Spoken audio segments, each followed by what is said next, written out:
Hey there, it's Nicole from The Little Craft House. Today's tutorial is how to make these linked earrings out of polymer clay.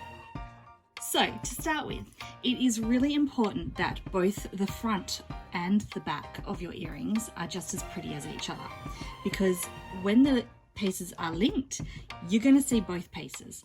So you don't want a beautiful front and a scrappy back. So I'm just going to condition down this clay a little bit more, and then I'll show you what we're going to do with it.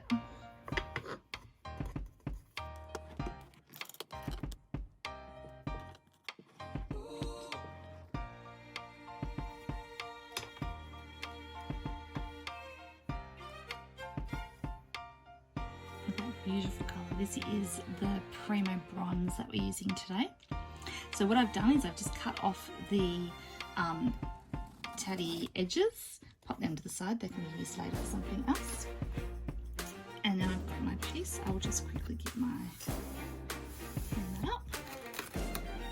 Okay, so what I'm going to do is we're going to add some foil to it as well, just to make it that little bit extra prettiness.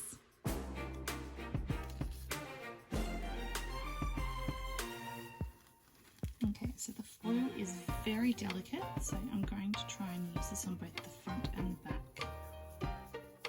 Place that down.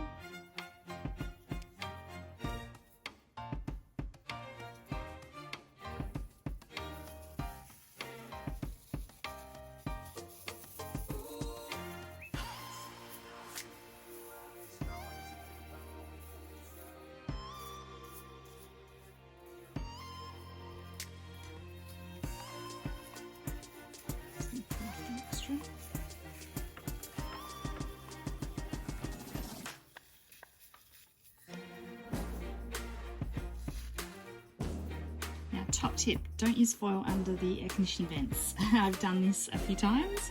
I've turned my aircon off today because otherwise it just blows right across the desk.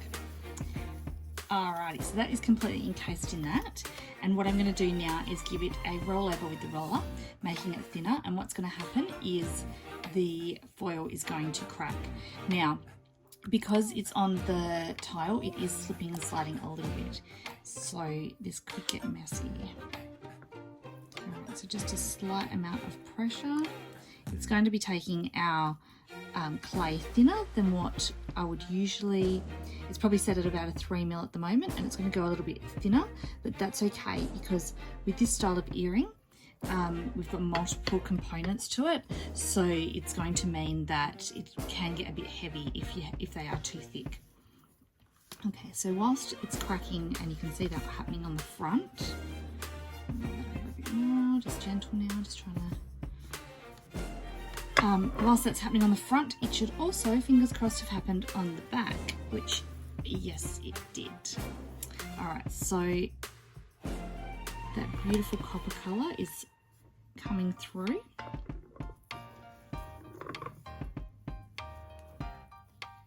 Nice. Alrighty.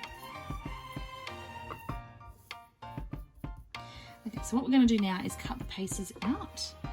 That foil has held on really nicely. It's not going to lift off, as you can see with me running my fingers across it. It's more smaller cracks on the back than on the front, but that's all right. Okay, so we're going to cut the pieces out now. Because I'm using a tile, the pieces would normally stick to the tile, but because it's got this foil on, as I said before, it is slipping around a little bit. So I'm anticipating that my clay pieces are going to get stuck in my cutter, which is fine because I'm just going to use, I've got to find it,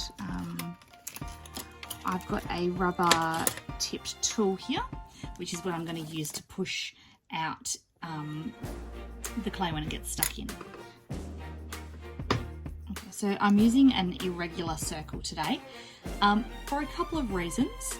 When I cut the internals out, sometimes if I'm using a perfect circle, it doesn't stay perfect.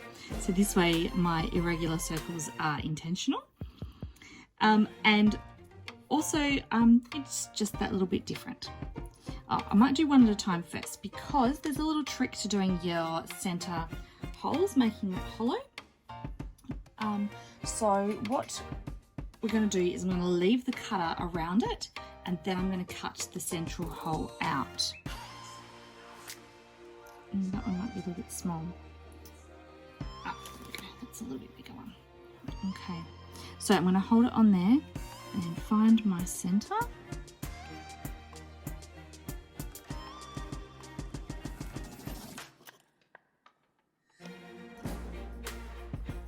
And as you can see from the internal, that way we've got a nice back and a nice front. So keep those internal pieces, they are going to become studs in another design later. Now the good thing about having a rubber tipped tool as well is that while this is still in the cutter holding shape, I can just run it along the inside of this inner circle just to tidy up any rough edges. That means that it will reduce my need for sanding and the sanding time later.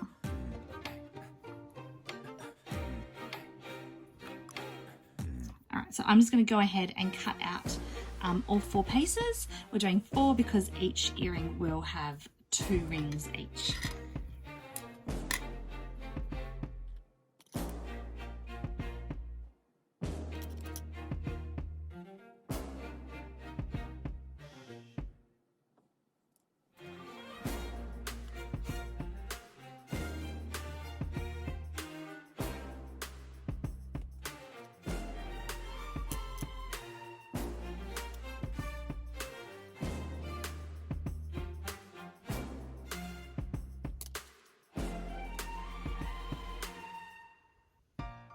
Okay, so with these pieces, now I have finished cutting them out, I'm just putting them straight onto the baking tray, which is stopping it from distorting too much, but straight over onto the baking tray.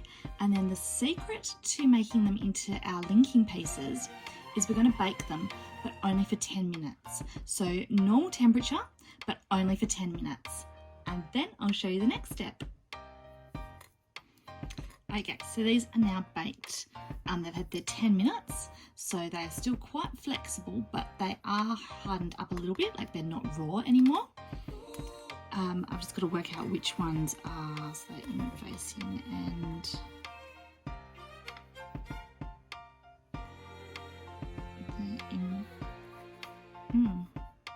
so hard to tell. Okay, those 2 and those 2. Right, so now what we're going to do is we are going to chop them with our knife.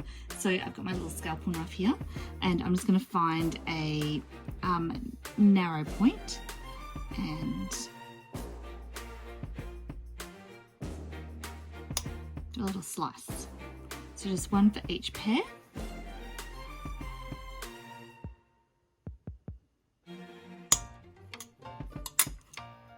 And now that's done, we can link them.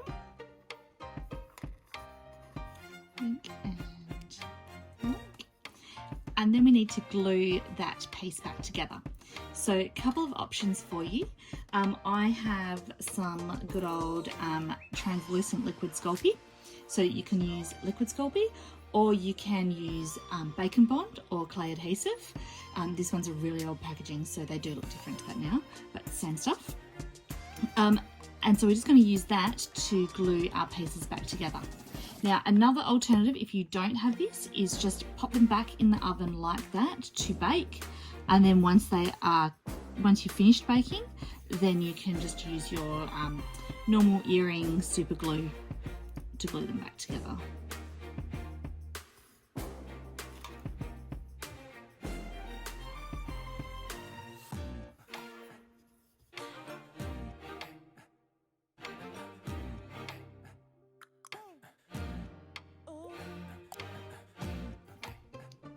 Now when we baked these the first time, it's at our normal temperature, so I bake at 130 degrees, and that was just for 10 minutes.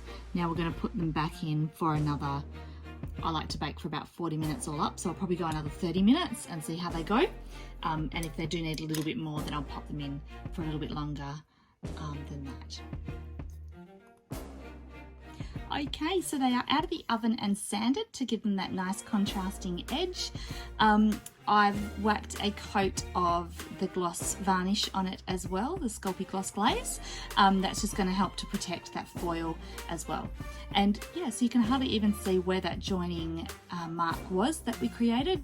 So yeah, very happy with how these have turned out, and I've just double jump ringed these so that way they have that beautiful spinning, twisting effect when they're being worn. So yeah, so I did those ones, and I also did a bonus pair of the flowery ones as well. So using the same method, just with the flower cutters. So yeah, I hope you've enjoyed our little tutorial today. If you do make these yourself, please tag me, the Little Craft House Oz, so that I can see what you've made, because these are great fun. Thanks for joining me today, guys, and I will hope to see you next time. Thanks, bye.